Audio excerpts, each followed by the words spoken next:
घराणीशाही पाहिजे का साध्या घरातला तुमच्यातला तुमच्यासाठी कधीही हाकेला ओ देणारा हर्षद आणि अमित पाहिजे हे तुम्ही सांगायचंय. कोण पाहिजे? दोघांची निशाणी काय? जोरात विजय नक्की. चला मग मी तुम्हाला वचन देतो, जी जी वचनं मी तुम्हाला आता दिलेत आणि हर्षद अमित जी जी वचनं तुम्ही आपल्या माध्यमातून जनतेला दिलेत ती पूर्ण करण्याची जबाबदारी मी घेतली. मी घेतो ही जबाबदारी, कुटुंब प्रमुख म्हणून घेतो. आणि सगळी वचन पूर्ण करायची असतील तर तुम्ही मला एकच वचन द्यायचं की या दोघांनाही, हर्षदसाठी आलोय, अमित कदम यांच्यासाठी आलोय, या दोघंही या इकडे या. अमित या.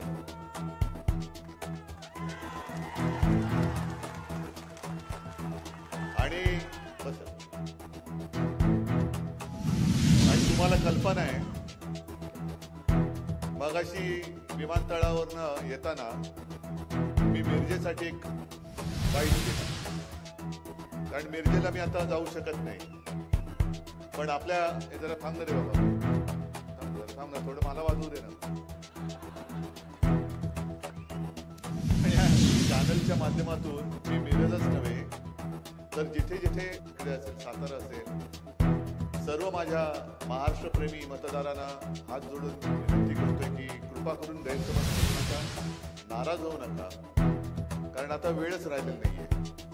मी आपल्याशी आता बोलणार, इथून मुंबईला जाणार, मुंबईवरून पालघरला जाणार, पालघरवरून परत मुंबईला संध्याकाळची सभा, हे अशी धावपळ सुरू आहे. पण इथल्या विजयाची जबाबदारी मी तुमच्या सोबत आलेलो आहे.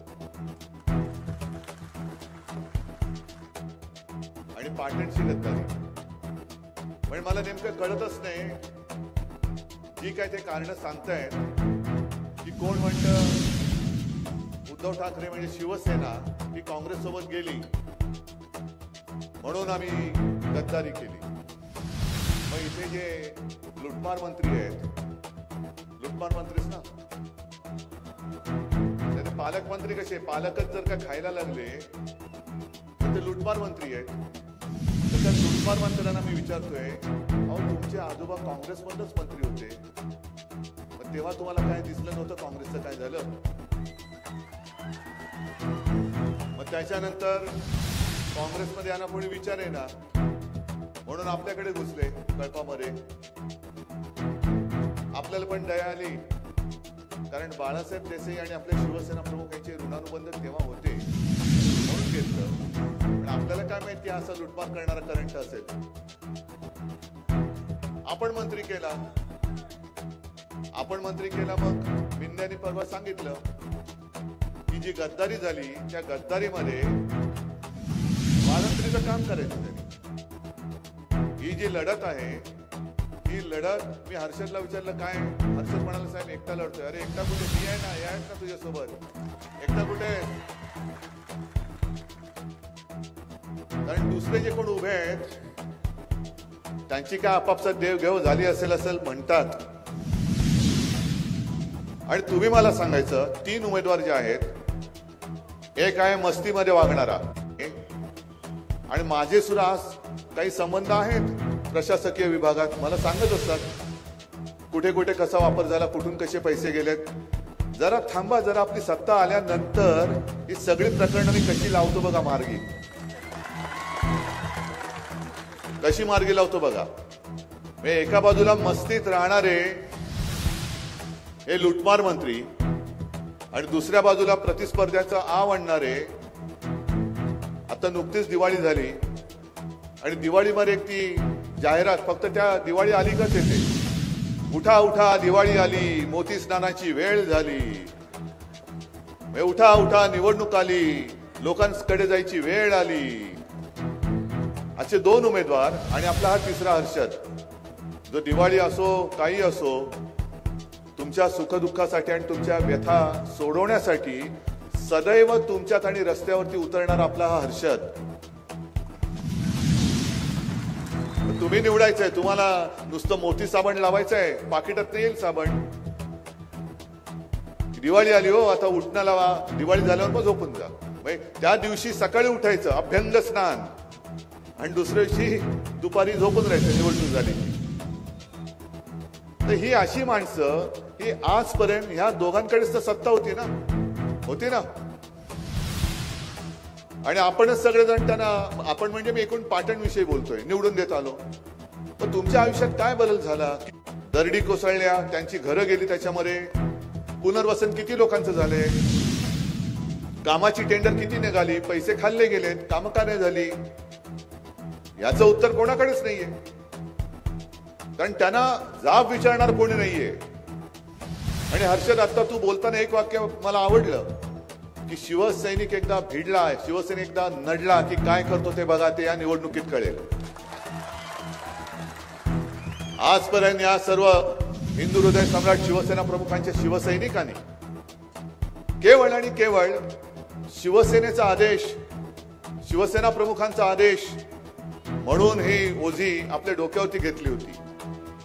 आज मी तुम्हाला सांगतोय की ही डोक्यावरची ओझी उतरवा आणि हातामध्ये पवित्र भगवा घेतलेला हर्षद आणि दुसऱ्या बाजूला अमित हे निवडून विधानसभेमध्ये पाठवा. आज मी तुम्हाला सांगतोय, पैसे उधळले जातील. मी जिथे जिथे जातोय सगळे उमेदवार मला सांगतात, साहेब तयारी खूप छान आहे, लोकांचा प्रतिसाद जोरात आहे, पण पैशाचं काय करायचं. म्हटलं हेच तर लुटमार म्हणतो, मी म्हणतो ते एवढ्याचसाठी. लुटलेत, पैसे लुटलेत, तुम्हाला लुटले, महाराष्ट्र लुटलाय. आणि त्या लुटीचे पैसे आता आपल्याला वाटून पुन्हा पुढच्या लुटीसाठी हे त्याची तयारी करतायत. इथे सुद्धा तुमच्याकडे कदाचित होर्डिंग लागली असतील, मुंबई आणि परिसर नाही केले लूट भारी, आता पुढची तयारी. लूट भारी केलेली आहे आणि आता पुढची तयारी. आणि पुढची तयारी म्हणजे काय की संपूर्ण महाराष्ट्र गुजरात आणि अदानीच्या चरणी वाहून टाकायचा. आणि अशा या लाचार बुटचाट्या लोकांना आपण नुसतं मत नाही, आपलं आयुष्य आणि आपला महाराष्ट्र हा त्यांच्या हातात देणार आहोत परत. आहे हर्षद निवडणुकीला उभे आहेत, अमित उभे आहेत, हार जीत होत असते, पण ही जीत आणि हार कोणाची आहे हे पहिलं लक्षात घ्या, हे पहिलं समजून घ्या. हारणं किंवा जिंकणं हे होत असतं. निवडणूक आल्यानंतर कोणतरी जिंकतं, कोणतरी हरतं, पण इकडे कोणीतरी नाहीये, अख्खा महाराष्ट्र आहे. हरला तर हर्षद किंवा अमित नाही, अख्खा महाराष्ट्र हरेल. आणि जिंकला तर हर्षद अमित नाही, अख्खा महाराष्ट्र जिंकेल. कोणाला जिंकवायचंय तुम्ही ठरवणार आहात. सगळं काही उचलून तिकडे नेत आहेत, ओरबाडून नेत आहेत. महाराष्ट्र माझा ओरबाडतायत, आपला महाराष्ट्र ओरबाडतायत. आणि आपण नुसतं थंडपणाने त्यांच्याकडनं जे काही येईल ते घ्यायचं आणि पुन्हा ओरबाडा, अजून ओरबाडा. एवढंच ओरबाडलंय, आता लय भारी, आणखीन भारी ओरबाडायचं त्यांना. आता गेल्या 5-10 वर्षामध्ये त्यांची मस्ती मला आठवत आहे ना. सुरुवातीला जेव्हा हे धेंड शिवसेनेमध्ये आलं तेव्हा कसं होतं, म्हणजे आता तुम्ही जे म्हणताय की आता वाकणं झुकणं सगळं सुरू आहे, पण दुर्दैवाने पुन्हा निवडून आले तर असे ताट होतात की सरळ उचलायचं आणि घेऊन जायचं, एवढे ताट होतात. नाही म्हणजे कार्यक्रमाला, बाकी तसं माझा काय उद्देश नव्हता ताट होण्याचा. नंतर मग तुम्हाला ओळखत नाहीत. आता पाया पडतील मावशी, आजी, काका, मामा, आजोबा, आणि नंतर झाल्यावर मग हडफूड करणारी ही लोक. ज्या वेळेला तुमच्या समोर येतील त्यांना विचारा की आज सुद्धा माझ्या मुलाला नोकरी का नाही, मुलीला नोकरी का नाही, शिक्षण का नाही मिळत, उद्योगधंदे महाराष्ट्रामध्ये या पाटणमध्ये का नाही आणले, काय उत्तर आहे. आणि तुम्हाला काय वाटतं, ज्या मिंदेनी शिवसेनेशी गद्दारी केली त्याला सगळं दिलं होतं, यांना सुद्धा मी दिलं होतं. मी होम मिनिस्टर केलं होतं यांना. आणि तो होम मिनिस्टर आदेश बांदेकर सरकारने आदेश तर आपलं काम करतोय, याला होम मिनिस्टर केलं. आणि त्या होम मिनिस्ट्रीचा दुरुपयोग केला, पोलीस खातं वापरलं आणि गद्दारांना पळून जायला मदत केली, ढोकळा खायला. का रे, तुला आमचं काय इथलं गरम पडतं जेवण, रस्सा तिखट असतो, तुला काय त्रास होतो की काय,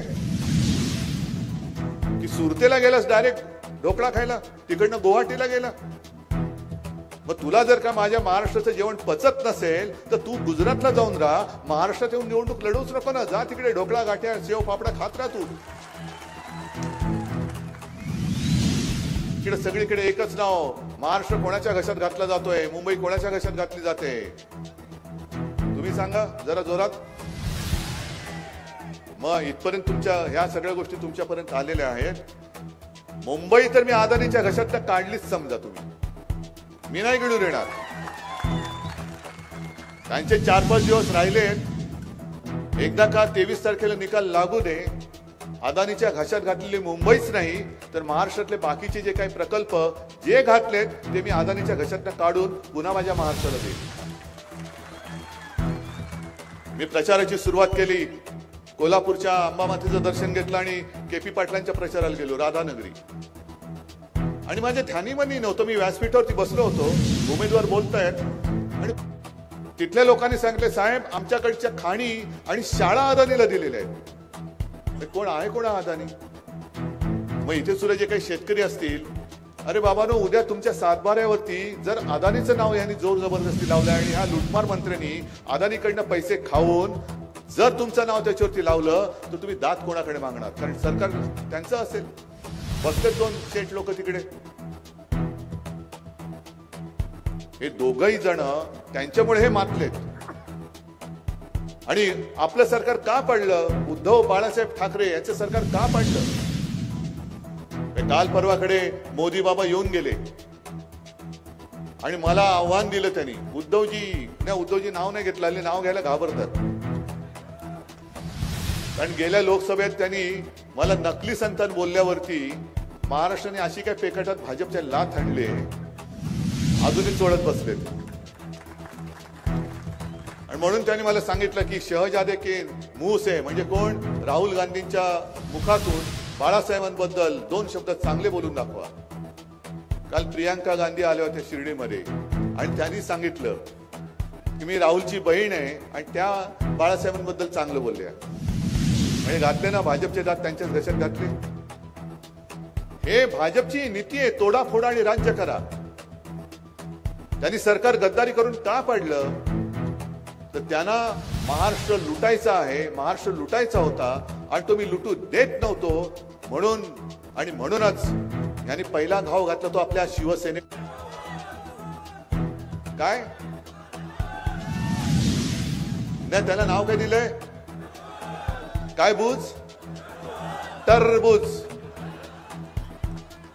बरोबर ना? टरबूज नाही टरबूज करायचं ते. आता यावेळेला जसं ते सिंगम पिक्चर आहे ना, आता माझी सटकली, आता तुझी वेळ आली, असंच सांगायचं तर ते पुन्हा मुख्यमंत्री होणार. मग मिंदेना म्हणा तुझा उपयोग संपला, तुझी दाढी धरतील. आणि या लुटमार मंत्र्याला सुद्धा सांगा की अरे कशाला तू करतोय चाळे, कारण तुला आता कोण विचारणार नाहीये. भाजपने आधीच 160 उमेदवार उभे केलेले आहे आणि उघड आम्ही लढतो. जर चोरून तुम्ही त्याला पाठिंबा देणार असाल तर दुर्दैवाने तुम्ही सुद्धा महाराष्ट्र द्रोही आहात. हे मला इथेच येऊन सांगावं लागेल सगळ्यांना की हे महाराष्ट्र द्रोही आहेत, यांच्यामुळे महाराष्ट्राचा घात झालाय, त्याच्यामुळे महाराष्ट्राचा घात कोणी करू नका. शिवसेनेने कधी हे चाळे केलेले नाही आहेत. करायचं तर दिलदारपणाने करायचं, मैत्री करायची तर उघड करायची आणि अगदी राजकीय वैमनस्य जरी असलं तरी उघड करायचं. आज शिवसेना प्रमुखांचा स्मृतिदिन आहे आणि मग काही जाहिराती या गद्दारांनी दिल्यात. अरे गद्दारा, पहिलं तू माझ्या वडिलांचा फोटो वापरायचा सोड. नामर्दाची अवलाद. अरे तुझ्यात हिंमत असेल तर स्वतःच्या वडिलांचा फोटो लाव आणि मग मत मागाले, मग कसे जोडे खातोस ते बघ. तर ठीक आहे ना, करून घ्या लूट. पण जी वचनं ही मी वचननामा खिशात घेऊनच फिरतोय. आपण देतोय की शेतकऱ्यांना पुन्हा मी एकदा कर्जमुक्त करून दाखवणार आहे. 5 जीवनावश्यक वस्तूंचे भाव शेतकऱ्याचा 1 रुपयाचं सुद्धा नुकसान होऊ न देता हे पुढची 5 वर्ष मी स्थिर ठेवून दाखवणार आहे. मुलींप्रमाणे मुलांना सुद्धा मोफत शिक्षण मी देणार म्हणजे देणारच, हे माझं वचन आहे. मुन्ना माडी केवढी मस्ती. तू कसा बसा तिकडे राज्यसभेत पोहोचलास उड्या मारत बेडकासारखा. बेडूक उड्या मारून मारून आज इथे तर उद्या तिथे. आणि मी प्रत्येक सभेत जो इशारा देतो तो इथून सुद्धा देतोय, पाटणमधून सुद्धा देतोय.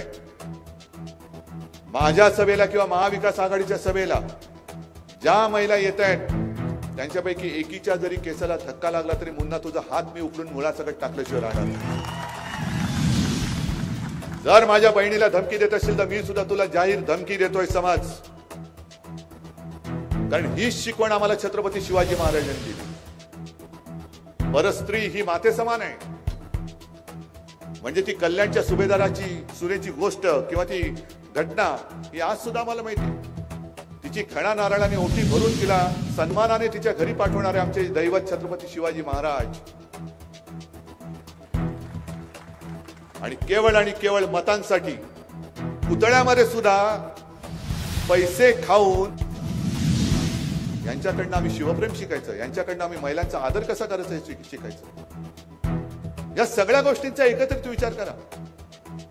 नुसतं काहीतरी कोणाला तरी मत द्यायचंय म्हणून नाही. या सगळ्या तुम्ही ज्या भगव्या टोप्या घातल्या आहेत या नुसत्या टोप्या नाहीत, त्यांच्या मशाली झाल्या पाहिजेत. काही जण मला विचारतात की का हो तुम्हाला आता ही मशाल निशाणी कशी वाटते. म्हटलं या काळामध्ये तीच योग्य निशाणी आहे. जो अन्याय उघड आमच्यावरती केला गेलेला आहे, निवडणूक आयोगाकडनं केलाय. आमचे सरन्यायाधीश चंद्रचूडजी हे निवृत्त झाले पण अजून निकाल लागत नाहीये. 2 वर्ष सगळे झाले.